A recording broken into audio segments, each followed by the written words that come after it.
Charlotte Agut-Régnier, qui est experte en art moderne asiatique auprès de la maison de vente aux enchères Agut, est avec nous en visio. Merci beaucoup. Donc vous venez de publier l'ouvrage L'art moderne en Indochine aux éditions Infine.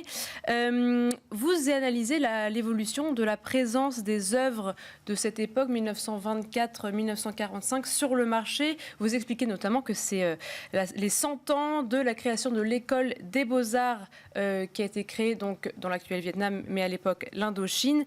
Quels sont les artistes de cette génération qui intéressent aujourd'hui les acheteurs français ? Bonjour Sybille, bonjour à tous. Les acheteurs qui aujourd'hui et depuis une dizaine d'années ont connu une cote vraiment exponentielle sont des artistes qui ont été formés dans cette école des beaux-arts de l'Indochine, justement, qui a été fondée à Hanoï en 1924 et qui ont pu bénéficier d'un double enseignement, celui de l'école des beaux-arts de Paris qui était enseigné à Hanoï au sein de cette école, et également une formation très traditionnelle sur l'art oriental, et réussissant à faire justement la synthèse de ces deux bagages, entre guillemets, ils ont réussi à régénérer et à s'approprier quelque chose de nouveau, et voilà le renouveau de l'art moderne au Vietnam. Certains de ces artistes sont venus vivre en France à partir de 1935, 36, 37 et sont restés en France. Donc on a de nombreuses de leurs œuvres aujourd'hui sur le territoire français, un peu plus largement européen. D'autres artistes ont voyagé en France et sont repartis. Certains Français ont vécu au Vietnam et sont venus avec des choses dans leur bagage. Certains Vietnamiens sont venus vivre en Europe également. Donc nous avons en France aujourd'hui la grande chance d'avoir de nombreuses œuvres de ces artistes qui ont beaucoup de noms vietnamiens comme Les Faux, Mai Trung Tu, Vu Cao Dam, Nguyen Nam Son, Leung Son Ni, Les Tilou, etc. Et ce qui est intéressant, c'est que Agut a fait un véritable travail de redécouverte de ces artistes. Quelle est la caractéristique assez rapidement de cette école ? En fait, dans une maison de vente comme Agut, on est habitué à vendre les biens qui nous sont confiés, qui nous sont proposés, que l'on trouve dans les maisons.